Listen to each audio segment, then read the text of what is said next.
First three Portuguese Grand Prix won by Racing Knights, and Sir Lewis Hamilton's been night and day ahead of the rest here in Portimao this afternoon. He wins the Portuguese Grand Prix.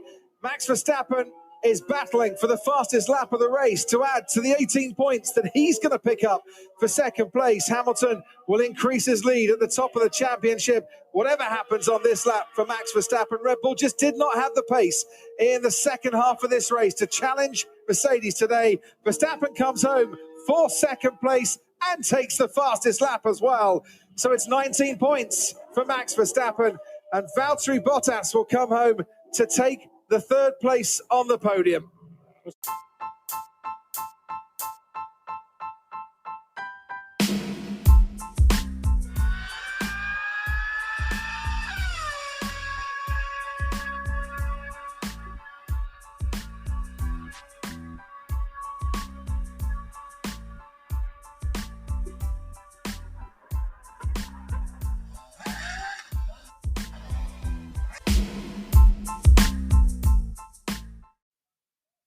Yes, we are back after the fortnight break in the paddock F1. Greeny in the cheese, Portimao.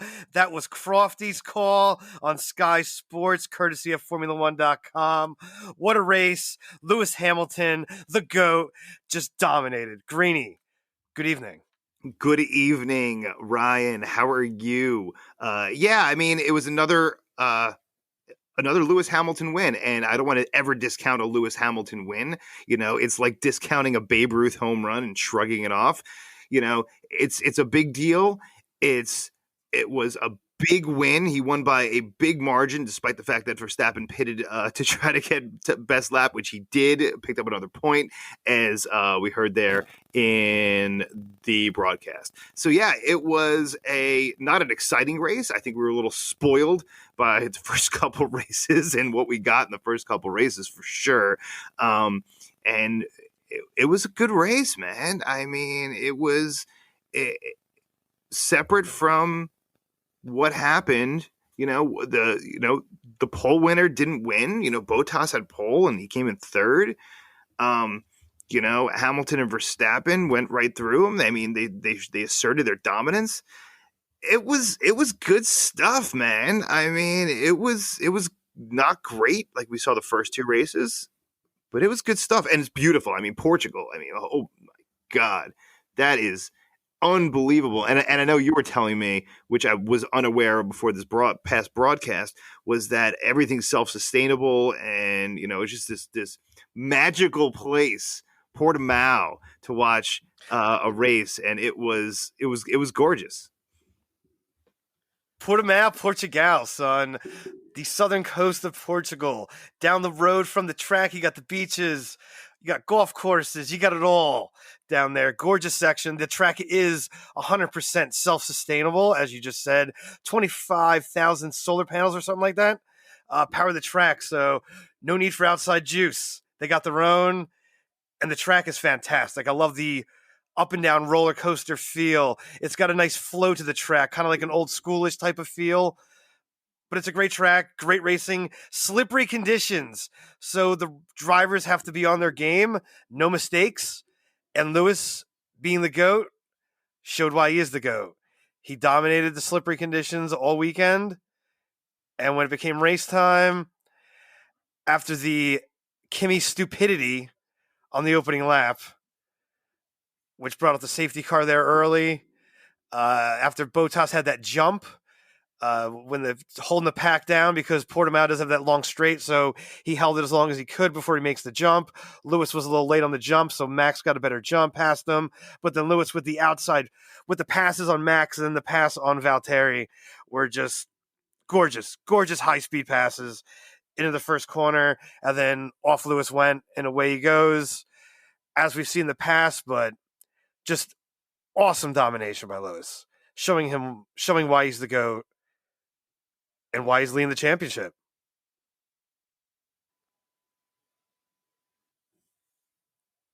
Yeah, I mean, really, it's exactly what you said. I mean, Lewis Hamilton is the greatest of all time. He's continuing his dominance. As we say in previous weeks, he doesn't clearly and far away have the best car right out there right now. Definitely not putting up the best stop times and pit times. With a sub 2 tire change and pit time that Red Bull has going on. So definitely not clearly the best mechanics, not clearly the best in the garage, and he's winning. And through 3 races, he's the top dog, and he's the one to beat. And Max Verstappen is not the one to beat. Red Bull is not the one to beat. It's Mercedes through 3 races. Well, yeah, I mean, the Mercedes is the champions for many moons now. They're just been the dominant team, the number 1 team in Formula One. Red Bull is still in the challenge there, but Mercedes has the best driver in the world. Red Bull can throw down those I think they threw a 1.9 second stop over the weekend. I can't recall if that was for Max or if that was for Sergio. I believe it was for Max. It was a 1.9. We're talking sub 2 stop times here. It's really ridiculous. Impressive. That's ridiculous. I think Lewis's stop, if I'm not mistaken, was a 2.5. I think Valtteri's was a 3.3 his first stop. So Valtteri got the raw end of the stick in that exchange, but Mercedes doesn't throw down the pit times the pit stops that Red Bull does. They're working on it. They said they're working on it. Red Bull's the king at it. They've been the king at it for a long time. They drop sub 2s very often now, which is just ridiculously unreal. To take tires on and off in under 2 seconds, that's kind of stupid, to be honest. The speed and fluidity that they do it with. But Lewis is just that good. He's the GOAT. He's the GOAT. I mean, people can argue Schumacher or Senna, but numbers wise and just watching it over the years, I think you could clearly say that Lewis is the GOAT. He dominated the slippery conditions. Max made mistakes in the slippery conditions, and you can't make mistakes in this game. Lewis made mistakes in Imola, lost the race. Max made mistakes here, lost the race. You can't make mistakes at this level. Lewis doesn't make many mistakes. That was a rare one, actually, at Imola. You barely ever see Lewis make mistakes. That's why Lewis wins a lot. He's always at the top. You can't make mistakes at this level. And when you make a mistake, you usually pay the price. And the price is a position on the grid. Yeah, I mean, you said it right there at Imola. Even when Hamilton went off track at Imola, he still got back on track. He finished second. No other driver would finish podium in that position at that moment, or maybe not no other driver. But that's a big ask. You think he's done? You think he's done at that spot, and he gets back on the track. You're not talking about these robots driving these cars. These are guys who have emotion, who get pissed off often, as we see often on the track and off the track. And to Lewis Hamilton just keep a cool head, focus. He could say, F this, I won 7 championships. I'll take a week off. I don't have to get back on the track and fire it up to make podium. I still got a shot to win another title this season. He's still got a shot to know. I don't have to get back on the track, but he does. He does. He's that determined. As we said preseason this year, I believe Lewis Hamilton is that determined. And not every athlete, and not just Formula One, not just racing, just across the board.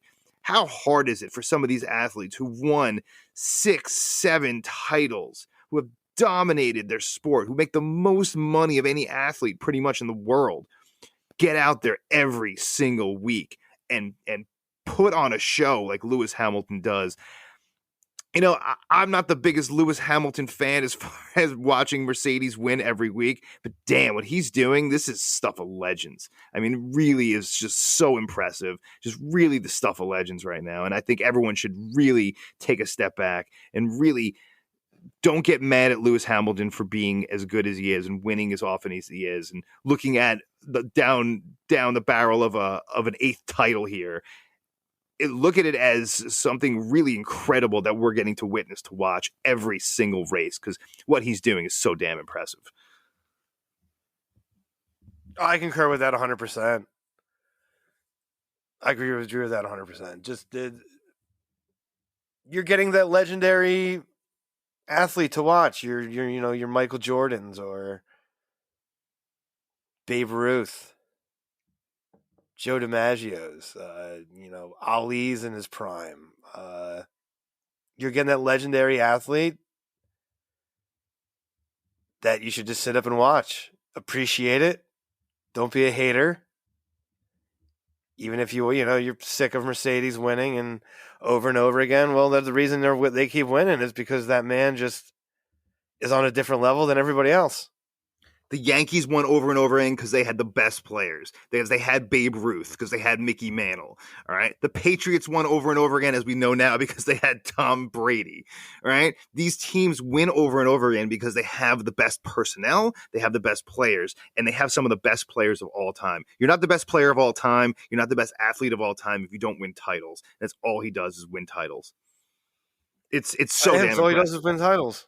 It's so impressive, and for him to go out and win big, win in the rain, win in the wind, win in different conditions, win in a desert. Look at the 3 different conditions we've had on 3 different tracks this year. I mean, just 3 completely different variations, and he finishes top 2 in every race.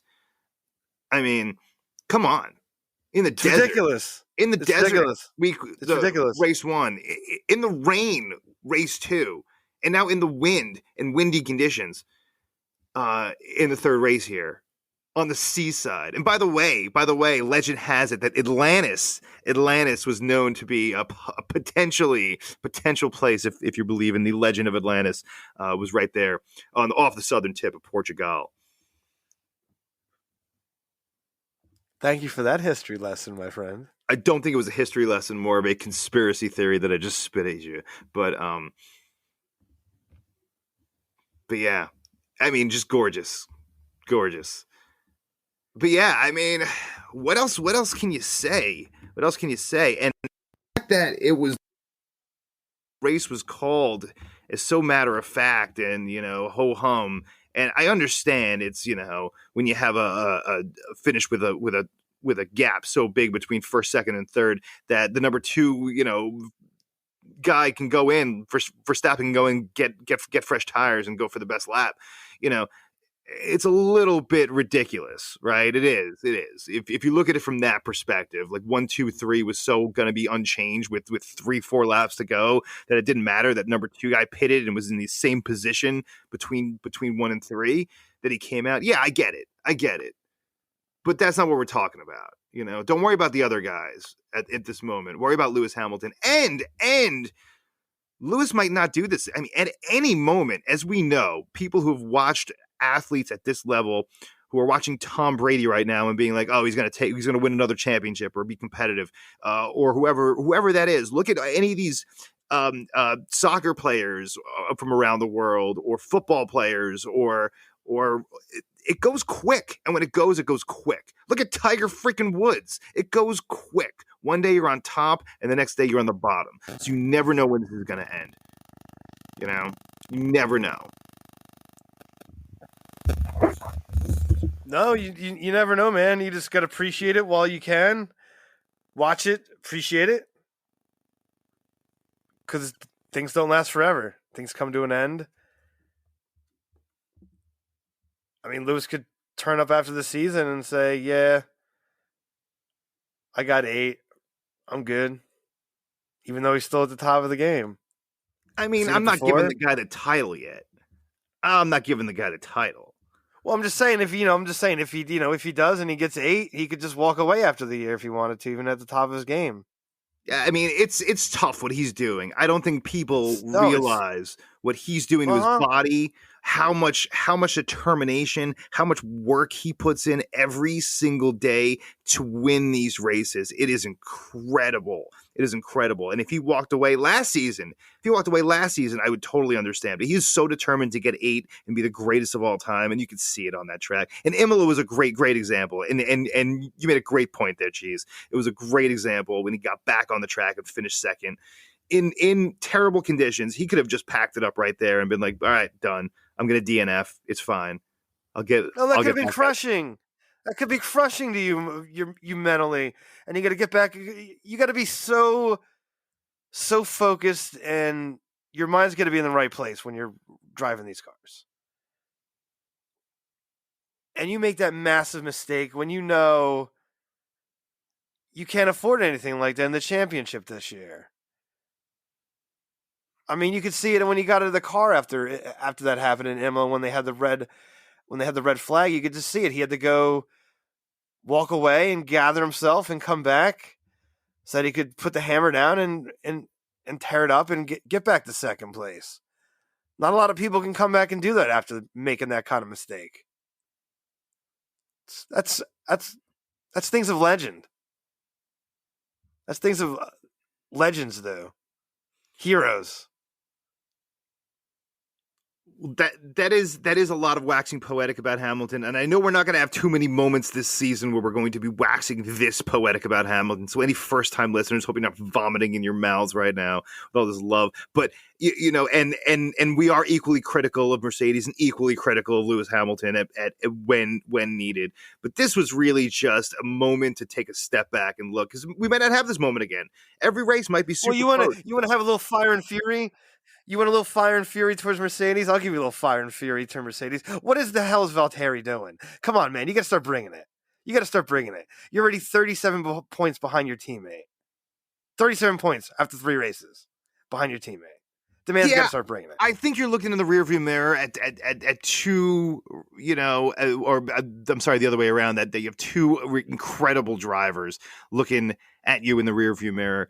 Verstappen and Hamilton are so much better than everyone else on the field, and their cars are equally, better than every other vehicle on the field. I mean, you really just have that combination where I think you haven't had since like 17 with Vettel and Hamilton, or on opposite teams. I mean, you had Rosberg and Hamilton, who were just both that competitive that year. Nico was just that competitive. But other than that, I mean, you haven't had too many really competitive seasons, especially 2, rival teams going against each other with quality cars and top drivers.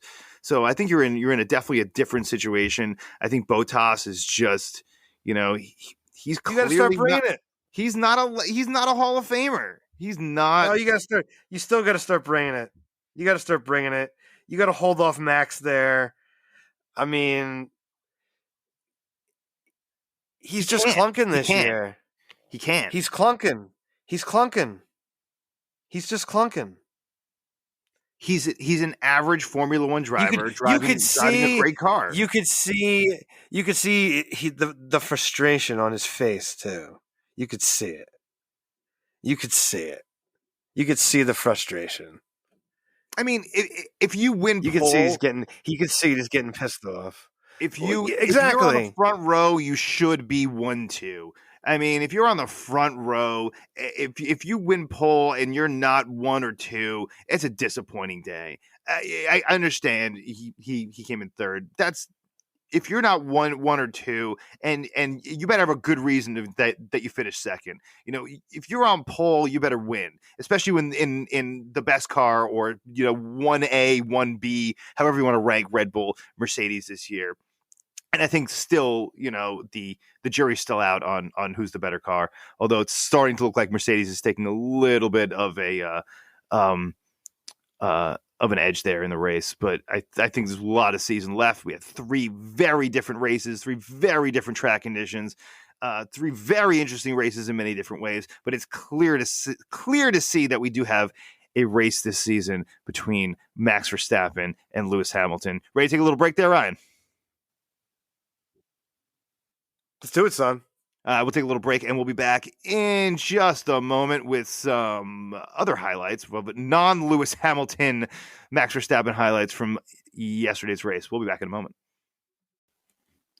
What's up, everyone? Greeny from In the Paddock here. If you haven't heard about Anchor, it's the easiest way to make a podcast. Please let me explain. It's free. Okay, free. There are creation tools that allow you to record and edit your podcast right from your phone or computer. Anchor will distribute your podcast for you for free, so it can be heard on Apple Podcasts, Spotify, and many, many more. You can make money as well. Money with your podcast. No minimum listenership, and it's everything you need to make a podcast in one place. Download the free Anchor app today or go to anchor.fm to get started.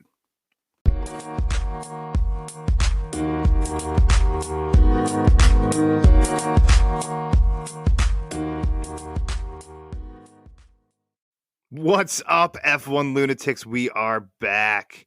Greeny and the Cheese in the Paddock F1. We got some winners and losers in our segment tonight, and Cheese has got a couple of winners and a couple of losers. I got some winners and losers too, and I'm going to start out with the losers because we talk about losers first. I mean, losers are second. Let's get those out of the way. Then we'll talk about the winners. So my first loser will be Aston Martin. Just an awful display. Awful display. Seb, got in the top 10 there for quality. I just don't know. The car just looks like trash. It doesn't look good. Another dismal performance. It's just been the car catches almost, the brakes burned up last week, and they just look slow. Looks like the wind was affecting them massively. Just an awful performance. So they get the first loser. Yeah, they stunk. They really did. What they finished 13-14. I think is that correct? Yeah, something 13-14 after starting. Yeah. Vettel made it to Q3. I mean, what was going on? Yeah. 13 and 14. 13 and 14th. Just No points for you. No points for you. And then my other loser for the week would be the Scuderia.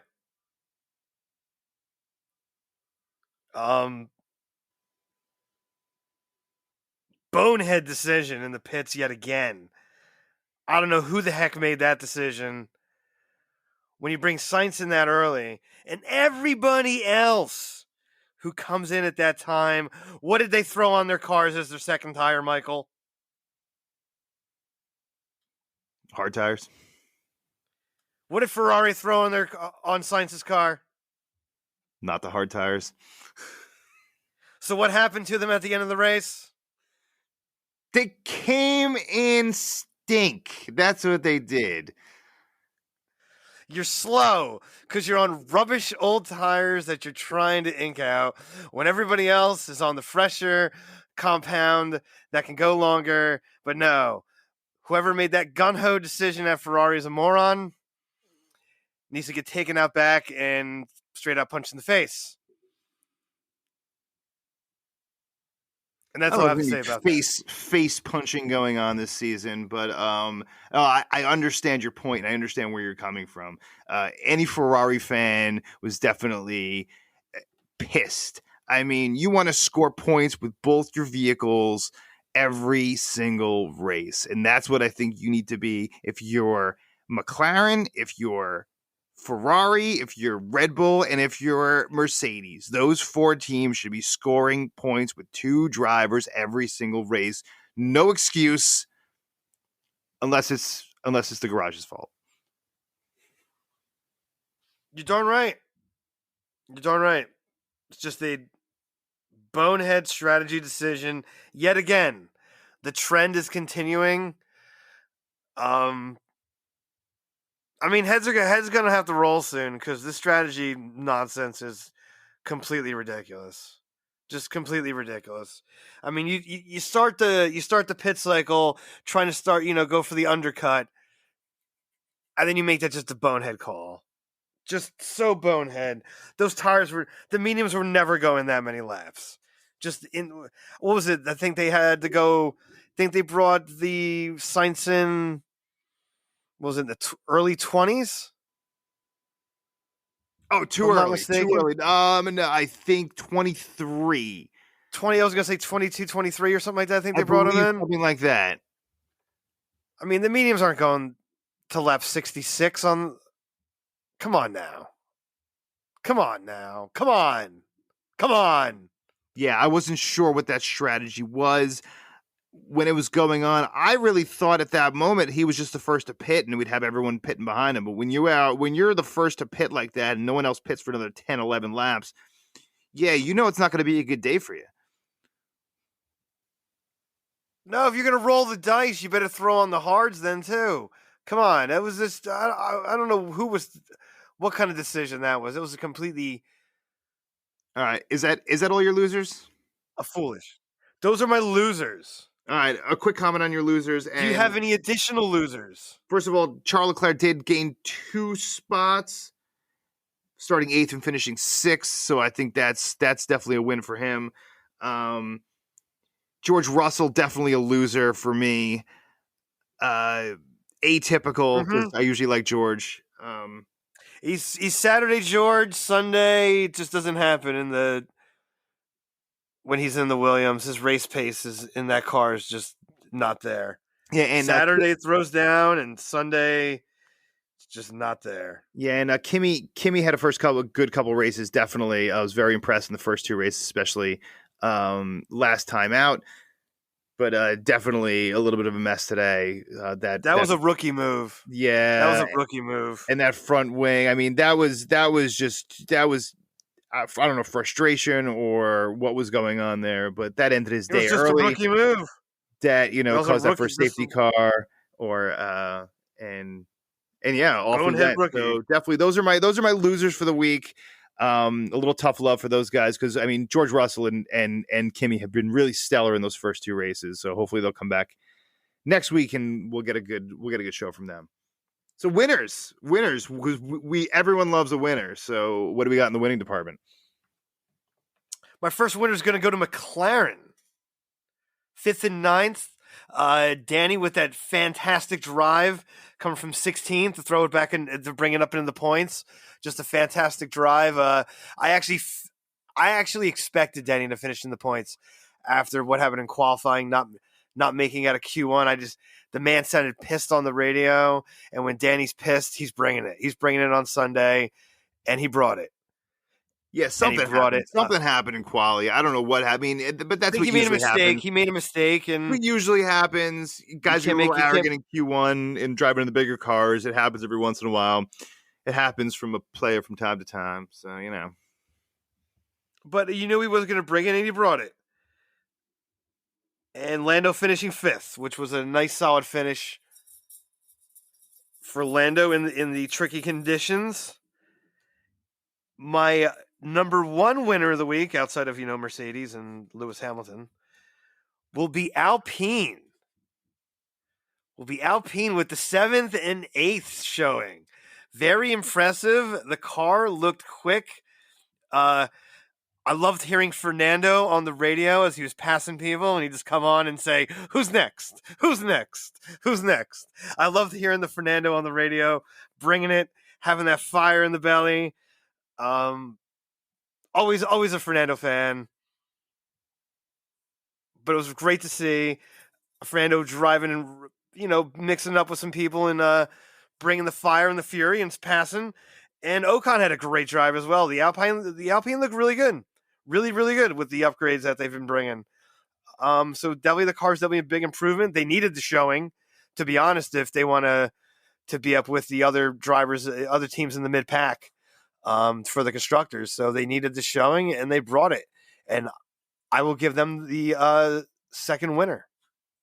Yeah, I'm really, really pumped now to see if Alpine can make that run to solidify that 5 spot. Yesterday was a big step in the right direction to really solidify with the 7th and 8th. I loved it. And I love Fernando yesterday. I mean, any crap I talked about Fernando preseason, he on a day where there's not much passing on that track, he went 5 spots plus. I mean, he started 13th, finished 8th. That +5, that's a big number, especially when no one was really passing outside of Danny, who was +7 on the day, started 16th and went 9th, as you said. And I'm pretty sure after the race or after quali, Danny probably put a little baby powder in his hands and slapped himself, because that's not where you want to finish. You definitely don't want to get knocked out Q1 if you're driving a McLaren. Yeah. I love the how high reference there, by the way. Slap myself. Slap my own self. As he should have. Slap your own self. Because he knew better. Just like Kimi slapped himself. We should get the Powder of the Week award. Well, Kimi would get it this week because that was just bonehead. Slap your own. You better go slap your own self. That was just bonehead. Yeah, but it was, again, a solid race, but you really don't have all that passing going on. And, when you don't have so many places being changed, you still have to give it up to Esteban Ocon for holding in, even though he lost a spot, right? He started 7th, started 6th, finished 7th. So he lost a position over the course of the race, but still to hold his own.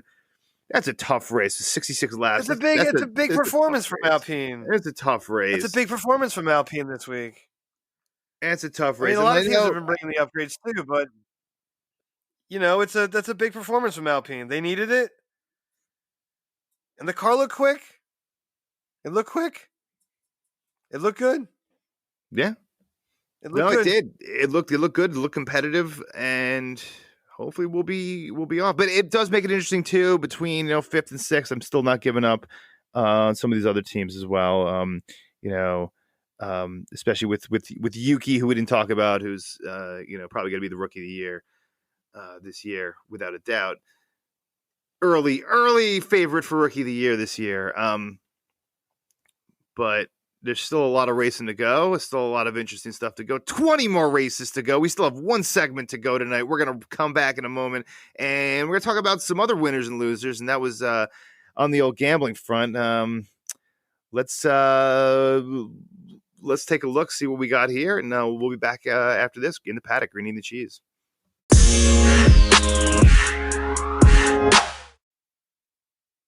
Yes, welcome back, F1 lunatics, in the paddock, F1 Greenie and the Cheese. And for the final segment of the program this week. Part. It's my favorite part, actually. I'm not going to lie.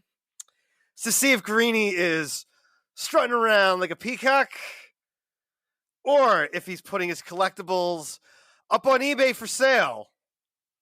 It's the gambling segment of the week.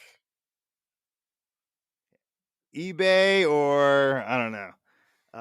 Either way, old lady asked me if I got my money to pay the rent.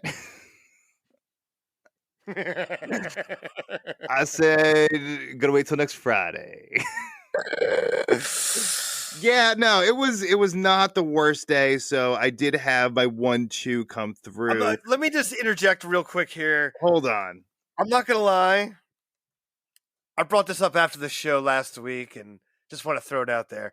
I expected more of the peacock strut last week from you, getting 1, 2, and 3 spot on. Not gonna lie. I expected more. I expected a little bit more of yeah. That's right. I'm the king. That's right. Bring me the finest bagels and muffins in all the land, because I've drunk from the keg of glory. I expected all this from you, but I didn't get it. A little subdued. Not going to lie. I expected a little bit more. But this week, I know your trifecta came up absolute trash. I know when you told me this, I laughed, and I laughed, and I laughed, and I laughed. All right. Easy with the teas, both for myself and for my trifecta. So I listen. I did have Lewis Hamilton 1. I had Verstappen 2, and I went with Charles Leclerc in third, and I did so for a reason. Right, I did so really as far as the gambling points are concerned and the money was concerned. It was good odds to take that as a trifecta. And sometimes you just have to go with the odds. I won big last week with my trifecta, which I should have strutted around, but I was nervous, honestly. I didn't want to strut too much. It's way early. 2 races into a 23 race season is way early to strut. Yes, I cashed in big, ladies and gentlemen. Yes, I have a couple more collectibles on my wall. Yes, life, it was definitely a little better Monday morning after cashing that ticket in. But it's way too early to be strutting around like a peacock, because it's like the famous story that like Kareem Abdul-Jabbar tells about Magic Johnson's first game. Like he hit like a game-winning shot, and like Magic Johnson like starts going like nuts, like they just won the championship. He's like, slow down, bro. It's like the first game of the season. So that's the way kind of I look at it. It was a big win. I want to just stay humble because I've had big early wins before, and you go negative for the season. This week we broke even. Okay, we broke even this week. I did pick Danny to be the biggest climber, which was an easy one. I made very little on that one because it was an obvious choice. He did go 16-9, but I did make a little coin there. I did have Lewis winning. I made a little coin there. I did have the D1-2 with Lewis and Verstappen. I won there. And then, I put some money down on Ferrari, and that was a frustrating mistake. So if it wasn't for the Ferrari bet, for some reason, I think you brainwashed me, and somehow subconsciously I saw the red, and I don't know what I was thinking.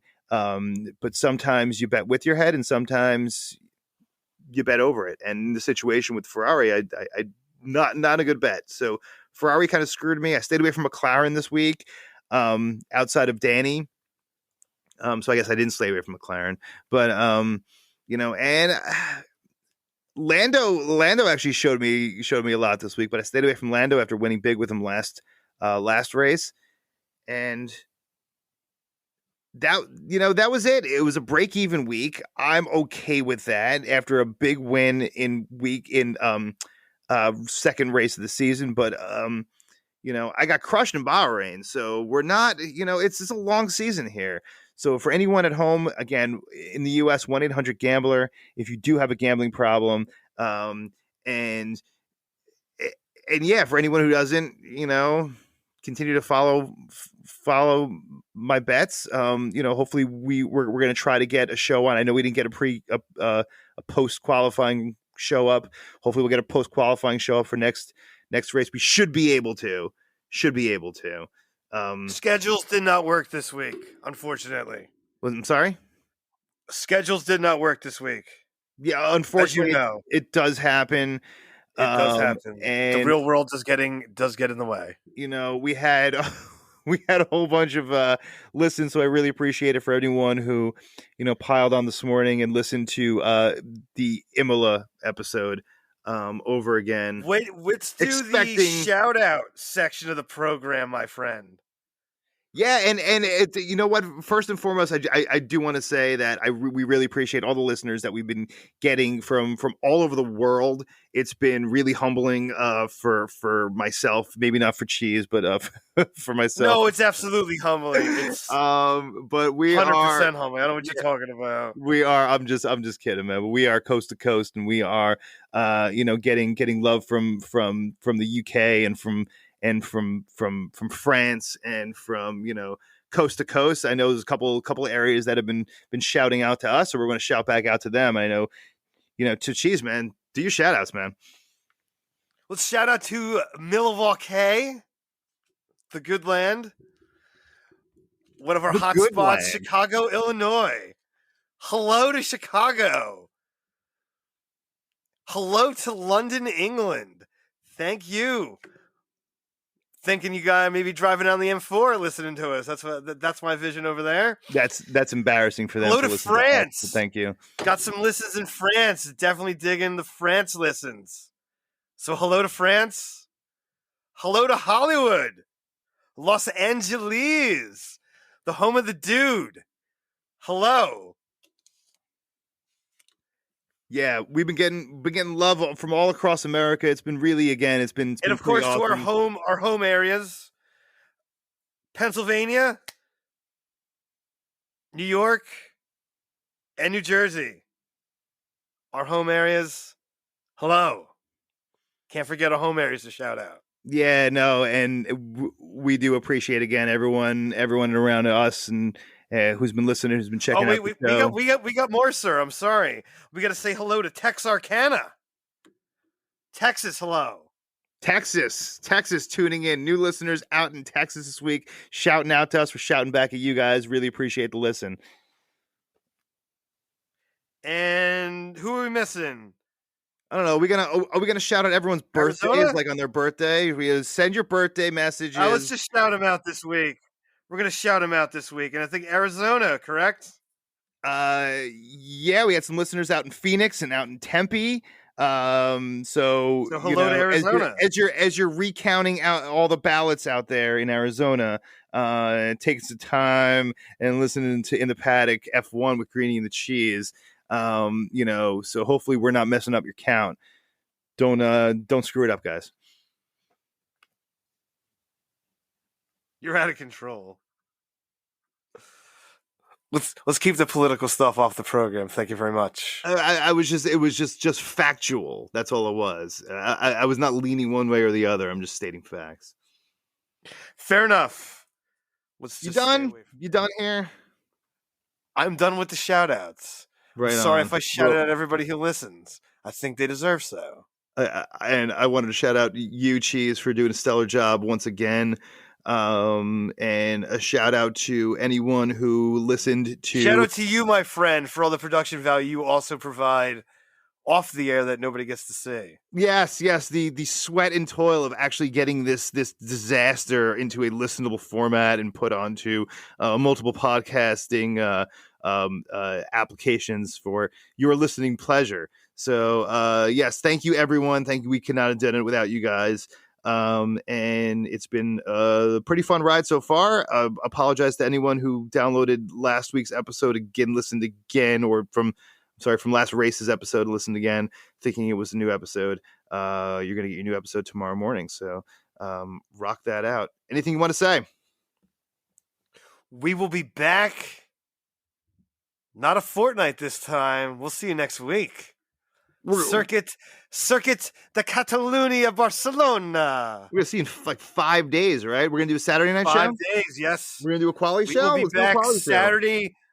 We will be pumping out an episode Saturday some point for post-quali. And then we'll be posting another one Sunday at some point for Mother's Day special. Mother's Day special here in the U.S. Mother's Day special in the U.S. Yes. Absolutely. Yeah. So we'll to get the that moms done. out there. Get that done. Double episode coming your way this weekend. Double the pleasure, double the fun with Double McGum. All right, man. Thanks so much for everyone for listening. If you want to engage with us off the podcast, you can always hit us up, Greenie in the Paddock at Instagram, or Cheese in the Paddock over on Instagram. And you can always email us. What am I even saying?